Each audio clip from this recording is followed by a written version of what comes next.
बिस्मिल्लाहिर्रहमानिर्रहीम अस्सलातु वस्सलामु अलैका या ख़ातमन नबीन। अस्सलामु अलैकुम स्टूडेंट्स।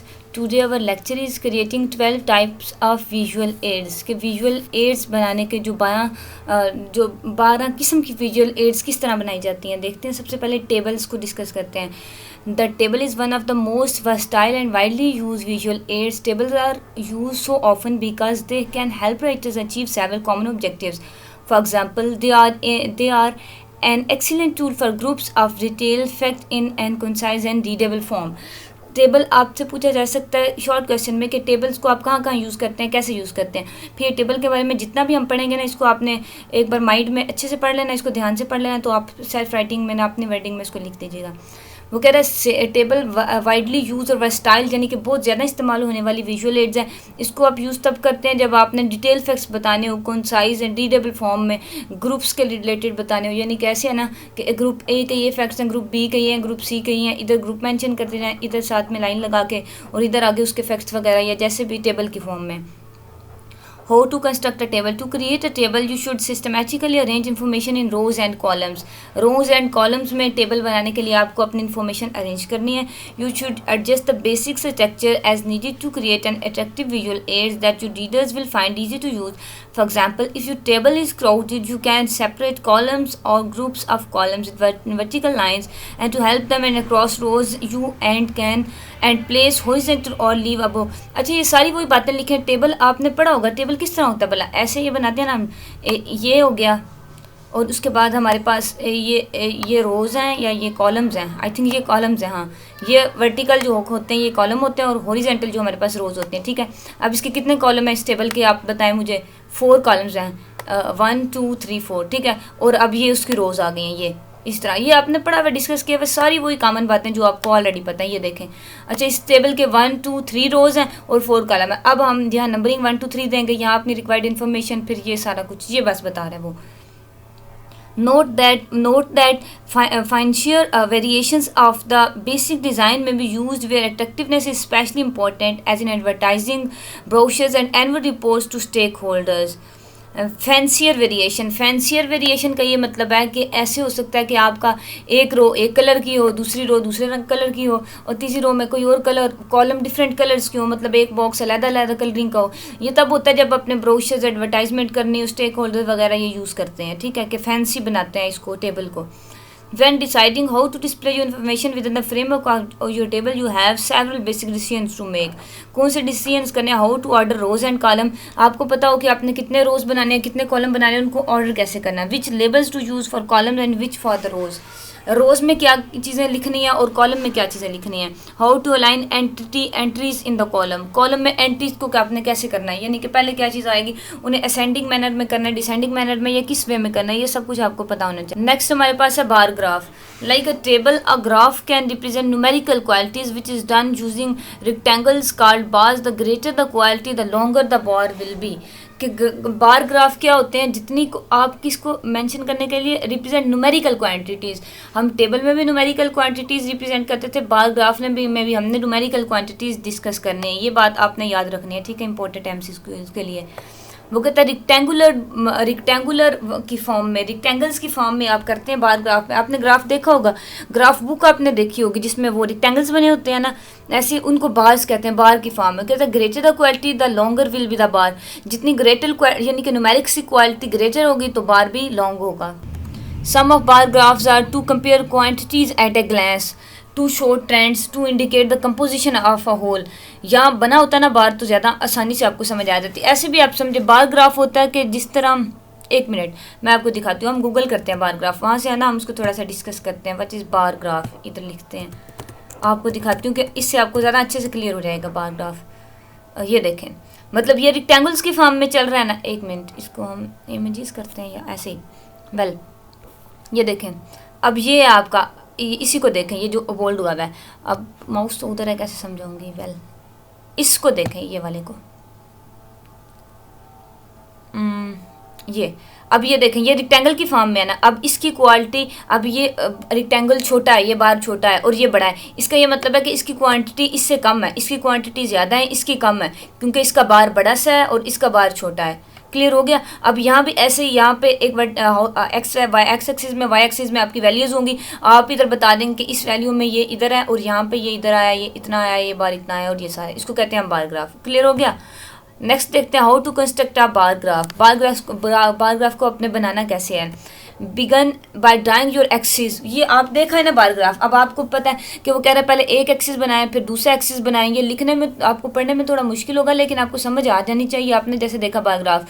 देखते हैं इसको। योर ग्राफ विल बी रफली square in graph along one axis, place tick marks at rectangle intervals to indicate quantities. देखें ना, $5 million, $10 million एक्सेट्रा 5, ये देखें ऐसे एक इधर और एक इधर। अब एक पे वो कह रहा है आप टिक मार्क कर लें, ये 5, 10, 15 ऐसे करके।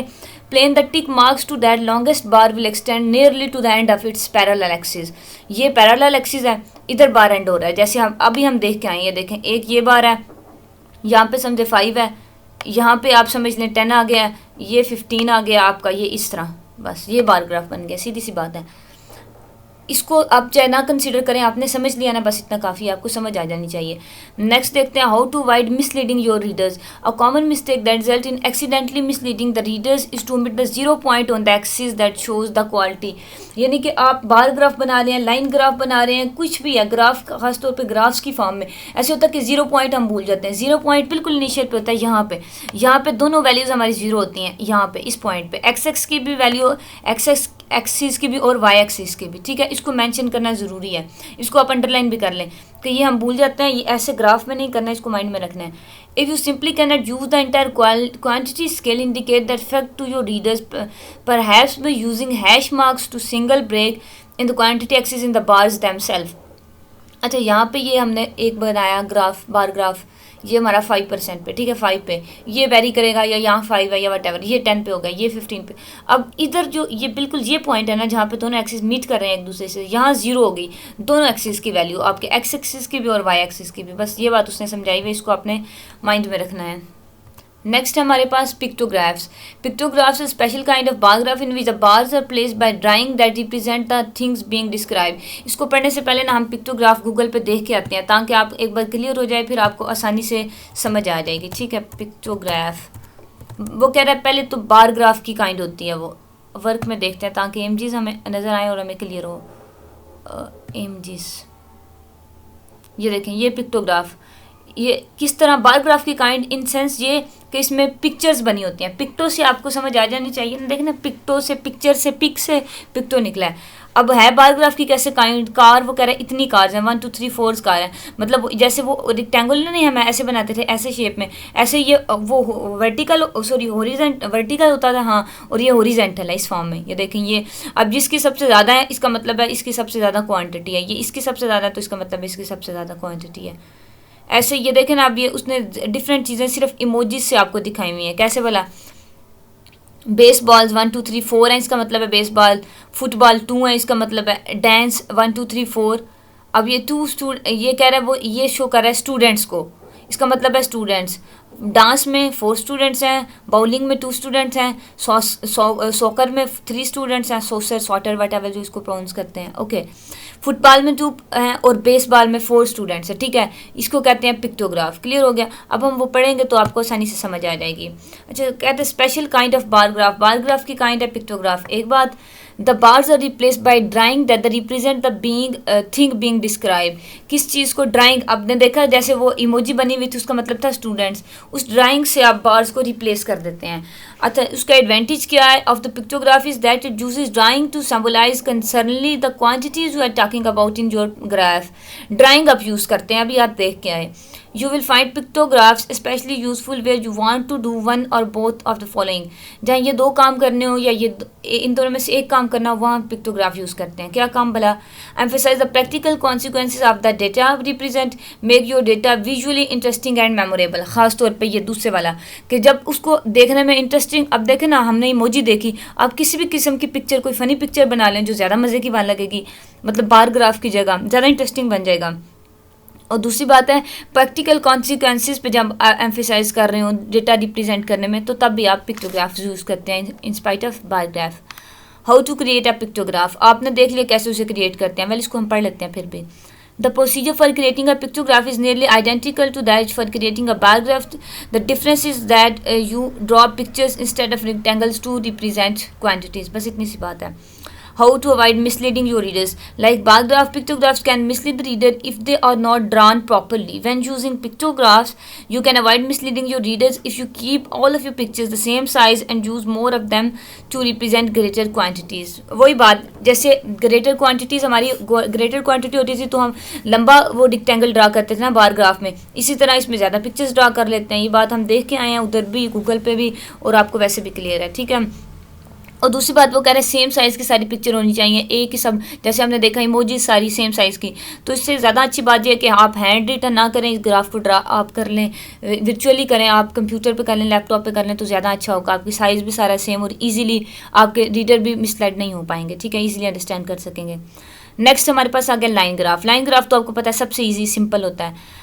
हाउ वन शो क्या करता है line graph, one quantity changes as a function changes in another quantity. You can use line graph in many ways including the following.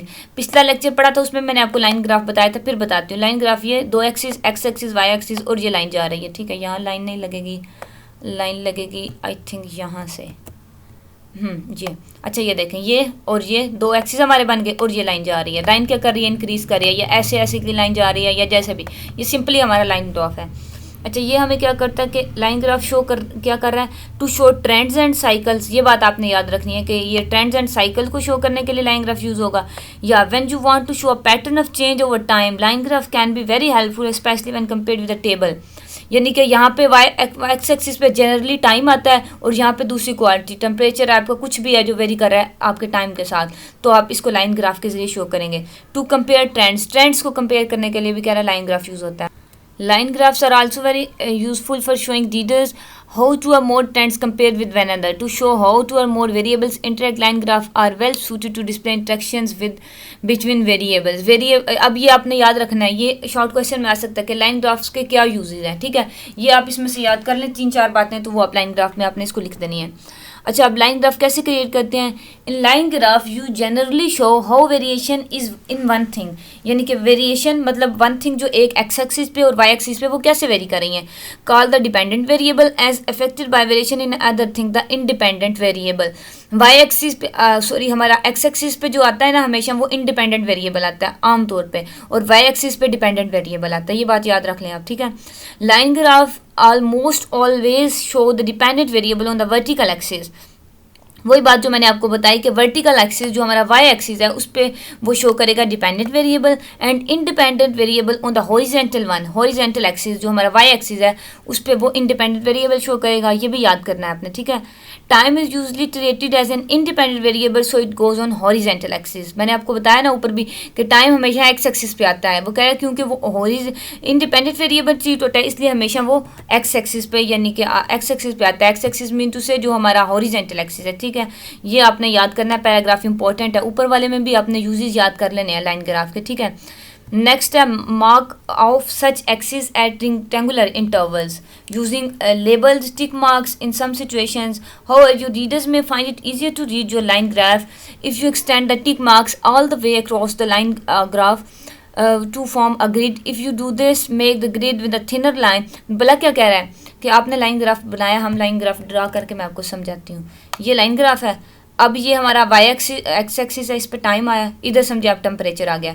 अब हमने ये बताया, वो कह रहा है ये इसका ये मतलब है कि हमारी इंक्रीज़ हो रही है वेरिएबल, टाइम इंक्रीज़ हो रहा है, टेम्परेचर भी इंक्रीज़ कर रहा है. अब वो कह रहा है उसको टिक करें. टिक का मतलब है इधर आप समझे आपके 5 मिनट्स हैं और टेम्परेचर है 20 डिग्री सेंटीग्रेड. ठीक है, यहाँ पे अब आपने यहाँ पे इधर डॉट बनाए या फिर यहाँ पे टिक आउट करें कि ये दोनों यहाँ पे मीट करते हैं, और अगला आपका अगर इधर है और यहाँ से ये इधर आता है ना, तो फिर आप यहाँ इसके सामने ला के यहाँ भी इसको टिक आउट करें. ठीक है, मतलब टिक करें या डॉट बनाएं या सिंबलाइज करें कि जहाँ पे आपके वेरिएबल्स दोनों वेरी कर रहे हैं एक दूसरे से. ठीक है, समझ आ गई बात की. इस पैराग्राफ में यही बात है. नेक्स्ट हम डिस्कस करेंगे पाई चार्ट. पाई चार्ट में देखते हैं क्या है हमारे पास. Pie chart are unsurpassed in their ability to deceive, unsuppressed in their ability to deceive the composition of a whole.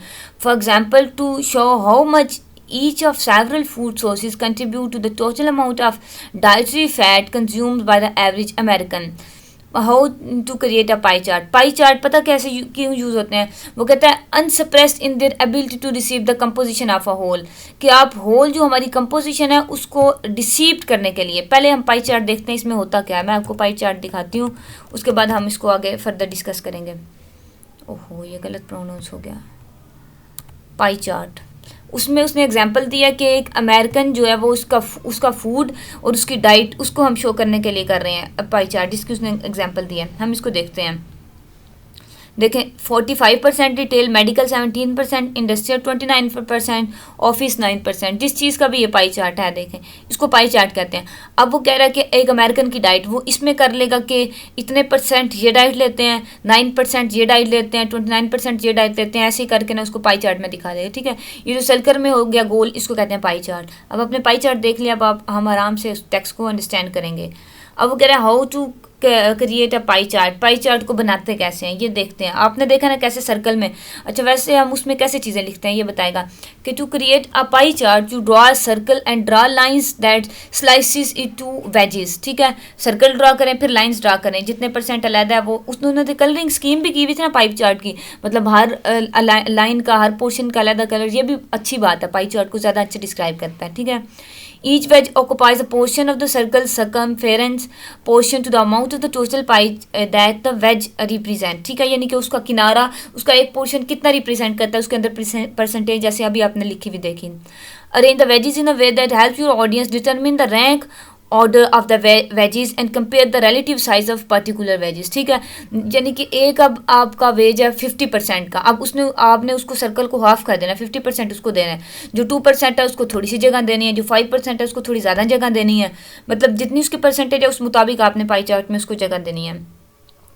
Next, photographs. With a photograph, you can show your readers exactly what they should see if they personally were at look at an object. Photographs can help you achieve a variety communication purpose such as photographs के क्या क्या functions हैं देखें। सबसे पहला to show the appearance of something the reader have never seen. This could include a new product or inside of human heart etc. आप human heart का discuss कर रहे हैं या आपकी ऑर्गेनाइजेशन मेडिसिन डिज़ाइन करती है जो हार्ट को ब्लड पंप करने में हेल्प करते हैं या इस तरह, तो आप उसको फोटोग्राफ से, पिक्चर से, डायग्राम से शो कर दें। ठीक है, डायग्राम वाला अलग पोर्शन है, फोटोग्राफ उसने इसका स्पेसिफिकली नाम दिया तो हम फोटोग्राफी पढ़ेंगे। सेकंड, इसका function to show the condition of something, for example result of a skin treatment. आपने स्किन ट्रीटमेंट के बारे में लिखा है, उसका आप रिजल्ट दिखा देंगे। पहले एक जली हुई स्किन दिखाएंगे, ट्रीटमेंट के बाद अच्छी सी स्किन दिखा देंगे फोटोग्राफ्स में, वो आपका क्लियर हो जाएगा ऑडियंस को। To help the readers recognize something, for example, in lab manual, you might include photographs that would enable your readers to identify the imperfections they might encounter in steel sheet. कि अगर आपके lab manual का मतलब होता है जो lab में, manual का आपको पता है ना, हमने इंस्ट्रक्शंस में पढ़ा था जिसमें लैब के बारे में इंस्ट्रक्शंस दी गई हों। अच्छा, उसमें आपने अपने रीडर को बताया कि अगर आप ये यूज़ करेंगे ना, ये शीट मतलब इम्परफेक्शन यूज़ करेंगे स्टील शीट में, तो आपको ये नुकसानात हो सकते हैं या ये सारा कुछ वो आप उसमें दिखा दें, फोटोग्राफ्स में दिखा दें। फोर्थ वन है to help your audience find something, for example you should show parts of machine in an instructional manual. Machine पूरी बनी हुई है, उसका एक एक आपने पोर्शन हाईलाइट करके ना लिखा हुआ है, जैसे बायोलॉजी में नहीं होती थी डायग्राम्स बनी होती हैं, एक एक पोर्शन, ये स्टमक है, ये हार्ट है और ये लंग्स हैं, ये है, इस तरह करके सारा मतलब आप उसको मेंशन करके लिखते हैं फोटोग्राफ में। नेक्स्ट आ गया diagram. A diagram is much like a drawing except that drawings accurately convey the actual appearance of things. Diagram depicts subjects more abstractly. Diagram can convey complex information such as the system used for industrial processing of fruits without actually showing the actual machinery. अच्छा, अब आपने difference याद रखना है, diagram में आप actual machinery नहीं दिखाते, आप सिर्फ उसकी ड्राइंग करेंगे, प्रेजेंट करेंगे। जैसे कोई बहुत एक्सपेंसिव मशीन है, आप उसको डिस्कस कर रहे हैं, आप एक्चुअल मशीन की आप पिक्चर नहीं शो आउट करना चाहते, पब्लिसिटी उसकी नहीं करना चाहते, तो आप क्या करेंगे, उसके डायग्राम बनाएंगे, हाथ से बनाएंगे कि वो मशीन इस तरह दिखती है, अब उसके ये पार्ट्स हैं और ये उसका फंक्शन ये परफॉर्म करता है। ठीक है, डायग्राम में ऐसी चीज़ें कि आप पब्लिसिटी करेंगे, एक तो ड्राइंग होगी और वो लुक लाइक एक्चुअल की तरह दिखेगी लेकिन एक्चुअल होगी नहीं वो, ये बात आपने याद रखनी है। फोटोग्राफ तो ओरिजिनल होगा ना एज इट इज़, और ड्राइंग आपकी हैंड रिटन एक किस्म की इस तरह कह लें कि आप खुद से उसको बनाएंगे और एक्चुअल से वो मिलती जुलती होगी, एक्चुअल को आप नहीं दिखाएंगे विदाउट शोइंग एक्चुअल मशीनरी। ठीक है, ये बात याद रखनी है डायग्राम में। अब आ गया डायग्राम कैसे क्रिएट करते हैं। Decide exactly what you want to show. अब आप बताएं आप क्या दिखाना चाह रहे हैं। पहले आप जैसी जो डायग्राम बनानी है उसको डिसाइड करेंगे तभी बना पाएंगे ना। Create an appropriate means to represent your subject with geometrical shapes or perhaps sketches that suggest their appearance. इनके sketches बनाएं, geometric shape बनाएं, जिस तरह की appearance है जिसको आपने show करना है उससे मिलती जुलती diagrams बनाएं. Provide the explanation people need in order to understand your diagrams as a separate key in the title or as a part of the diagram itself. यानी कि आप explanation provide करें, जैसे हमने ऊपर ने पढ़ा था last lecture में कि visual aids के साथ आप pros आपके होते हैं, यानी कि आप describe करते हैं, ऐसे ही बताया हुआ है. नेक्स्ट है हमारी visual aid flow charts. Flow charts are an excellent means of representing the succession of events in a process of procedure. The simplest flow charts use rectangles, circles, diamonds और the other geometrical shapes to represent events and arrows to show the progress from one event to another. इसकी तो समझ आ गई, लेकिन flow chart मैं आपको दिखाती भी हूँ यहाँ के कैसा होता है फ्लो चार्ट. वो कह रहा है कि ज्योमेट्रिकल शेप्स, रेक्टेंगल हो गया, सर्कल हो गया, इन सबको शो करने के लिए जो है ये सब हम फ्लो चार्ट की फॉर्म में शो कर सकते हैं. ये देखें, फ्लो चार्ट का मतलब है जो आप इसमें ज़्यादा आप साइक्लिक कोई हमारा प्रोसेस हो ना, फिर हम फ्लो चार्ट यूज़ करते हैं. अब ये देखें ना, ये आपका साइकिल चल रहा है, या ये देखें आपका, अब पहले उसने रेक्टेंगल यूज़ किया, फिर उसने एक ये अजीब सी शक्ल है ये यूज़ की, फिर अब उसने ये क्या यूज़ कर लिया. ये तो चलता है, ये प्रोसेस है, कुछ चल रहा है. हम सिंपल लेते हैं, ये वाला देखते हैं फ्लो चार्ट. ये देखें, start, step 1, step 2, step 3, step 4, 5, फिर 6, फिर आगे ये आगे, मतलब एक साइकिल में जो चीज़ चल रही है उसको फ्लो चार्ट में. ये कुछ रेक्टेंगल्स हैं, कहीं पे उसने सर्कल ड्रा कर लिया है, कहीं पे ये वाली शेप ड्रा की है, कहीं पे कोई शेप ड्रा की है, यानी कोई भी ज्योमेट्रिकल शेप लेके आप फ्लो चार्ट को रिप्रेजेंट कर सकते हैं. ज़्यादा बात याद रखनी, जहाँ साइक्लिक प्रोसेस हो, ये देखें ये कितना कम्प्लेक्स सा फ्लो चार्ट है. मतलब जहाँ पे साइक्लिक प्रोसेस हो ना, वहाँ हमने फ्लो चार्ट यूज़ करना है, इतनी सी बात है. अब आगे क्रिएट कैसे करते हैं फ्लो चार्ट को, हम तो देख आए हैं, पढ़ आए हैं उसको. A few conventional govern the creation of flowchart. The labels that identify the activities are placed inside the boxes.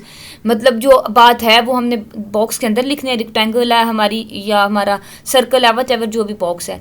That represents those activities. Boxes are arranged so that actively flows from left to right or from top to bottom or both. यानी कि ऐसे चल रहा है cycle या ऐसे चल रहा है साइकिल, वैसे बॉक्सेस अरेंज करने हैं, साथ में बीच में एरो लगाते जाना है.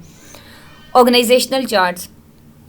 An organizational chart uses rectangles and lines to represent the arrangement of people and department in an organization. It reveals the organization's hierarchy, indicating how the smaller units are combined to create larger units. It also indicates who report to whom and who gives to whom direction. यानी कि एक आप कह लें हमारी hierarchy नहीं होती, जैसे किसकी आप कह लें मतलब पावर हायरार्की जिसको हम करते हैं, उसको आप ले लें कि ऑर्गेनाइजेशन चार्ट की एग्जांपल है. इधर मैं आपको यहाँ से भी दिखाती हूँ, लेकिन आप इसको समझें भी. ऑर्गेनाइजेशनल चार्ट ऐसे, यानी कि सबसे पहले आपका सीईओ आ गया कंपनी का, उसके बाद आपका बॉस आ गया, उसके बाद फिर उससे सबऑर्डिनेट, फिर सबऑर्डिनेट. जैसे आपकी पावर हायरार्की होती है ना, वैसे ऑर्गेनाइजेशनल चार्ट्स होते हैं. ये तो रीडेबल नहीं है, क्योंकि क्लियर रीडेबल जो है ना वो उसको हम देखते हैं. ये देखें, अब ये तो किसी और चीज़ का है. ऑर्गेनाइजेशन हम कंपनी का लेना, हमारी बिजनेस से रिलेटेड हमें कोई मिले तो यहाँ तो नहीं मिल रहा, देखते हैं नीचे देखते हैं कोई उससे. हाँ ये देखें, कोई उससे रिलेटेड मिले ना तो. अच्छा, पीवी सिस्टम से रिलेटेड है, उसके दो हैं, ग्रिड कनेक्टेड पीवी सिस्टम और stand connected PV system. Hierarchy इसको देखें, ऑर्गेनाइजेशनल चार्ट है. ये आगे इसकी ऑर्गेनाइजेशन है, यानी कि इसके सब यूनिट्स हैं, और इसकी ऑर्गेनाइजेशन जी है, ये इसके सब यूनिट्स हैं. ठीक है ना. ये एक और एग्जांपल देखें, हो जाओ ओपन. ये अब ये इसका आगे से सब यूनिट्स कोई भी नहीं है, और इसके ये आगे से इतने सारे सब यूनिट, ये फिर ये दो, फिर आगे उसमें के दो, फिर उसके दो नहीं कर रहे हैं, उसके तीन नहीं कर रहे हैं, इसको कहते हैं ऑर्गेनाइजेशनल. अच्छा, जो हमने इधर डिस्कस किया ना ऑर्गेनाइजेशनल चार्ट, वो ये कह रहा है कि आपने बताना है कि कौन किससे पार किसको ट्रांसफ़र होती है. ये ऊपर जो है, यानी कि इट आल्सो इंडिकेट हुम रिपोर्ट तो हुम. अब ऊपर हमने लिखा है कि बॉस है, बॉस ने किस किस को रिपोर्ट करना है, नीचे बताया सीईओ को करना है, मैनेजर को करना है, डायरेक्टर्स को रिपोर्ट करना है. ठीक है, वो उसमें से एरो निकाल के हमने लिख दिए. अब फिर आगे आगे मैनेजर ने किसको रिपोर्ट करना है, उसने सीईओ को करना है और डायरेक्टर्स को रिपोर्ट करना है. ठीक है, डायरेक्टर्स ने किसको रिपोर्ट करना है, ऐसे हायरार्की चलती जाएगी. होगी ना बात समझ, आपको फॉलो करने की कोशिश करें, इजी है, मुश्किल कुछ भी नहीं इसमें. अच्छा, अब क्रिएट कैसे करते हैं organizational chart. Because of the hierarchy nature of most business organization charts are usually pyramidal. pyramidal, you do not need to show every part of the organization, only those relevant to your readers. ठीक है, मतलब जो बात कर रहे हैं ना, अगर आप हायरार्की बात कर रहे हैं कि किसने किसको कमांड करनी है या किसने किसको रिपोर्ट करनी है, फिर सिर्फ उसको डिस्कस करें, सारी ऑर्गेनाइजेशन को बीच में लाएंगे तो वो खिचड़ी सी बन जाएगी, वो समझ नहीं आएगी. और sometimes you may need to represent more than one kind of relationship by using different line for the different relationship. मतलब एक ही आपको चार्ट में 2-3 चीज़ें डिस्क्राइब करना पड़ सकते हैं sometimes. Schedule charts. Schedule chart identifies the major steps in project and tells when they will be performed. ये प्रोजेक्ट में बनाए जाते हैं शेड्यूल चार्ट्स, और प्रोजेक्ट्स के बारे में इन्फॉर्म करते हैं और बताते हैं कि कब ये काम किया जाएगा. They are often use in project proposal to show proposals plan of work. ठीक है, प्रोजेक्ट प्रपोजल में यूज़ होते हैं, ये बात आपने याद रख लेनी है. How you can also use schedule charts in progress report to show what you have accomplished and what you have left to do. Progress report में भी कह रहा यूज़ हो सकता है फ्लो शेड्यूल चार्ट, ये बताने के लिए कि आपने क्या कर लिया और आपका क्या रह गया करने वाला.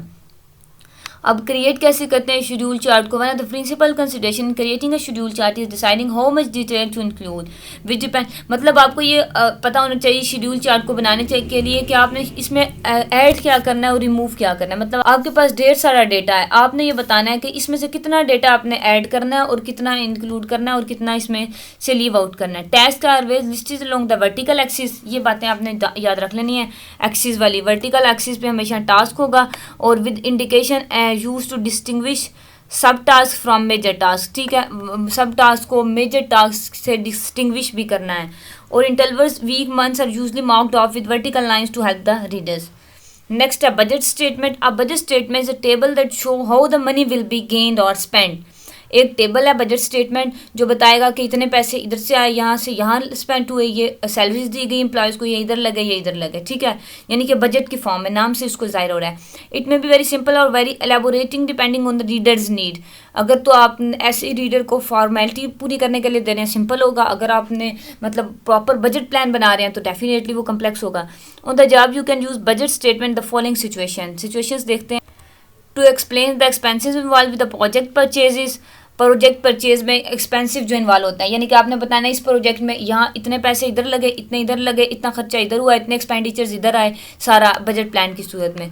To summarise the savings to be realised by following our recommendation you are making. आपने कोई रिकमेंडेशन बताई थी तो उसमें आपने बताना है कि यहाँ से इतना सेव होगा, यहाँ से इतना होगा, मतलब सही बजट प्लान की सूरत में वो एग्जैक्ट वैल्यूज दे के ना दिखाना है. To report the cost that have been incurred by project by which you are responsible. आपने कोई प्रोजेक्ट किया, उस पर कॉस्ट लगी, आपने बताना है कि इस जगह पे इतने पैसे लगे, यहाँ पे इतनी कॉस्ट आई, यहाँ पे इतने एक्सपेंडिचर्स आए, यहाँ पे ये एक्सपेंस हुआ, मतलब प्रॉपर सारे आपने डिटेल देनी है. To explain the sources of revenue associated with some project of activity. Sources of revenue को बताने के लिए. अच्छा, ये आपने चारों याद कर लेने हैं, बजट प्लान कहाँ कहाँ यूज़ होते हैं. ठीक है, ये भी इंपॉर्टेंट शॉर्ट क्वेश्चन में आ सकता है. ठीक है, अपना ख्याल रखिएगा. अल्लाह हाफिज़.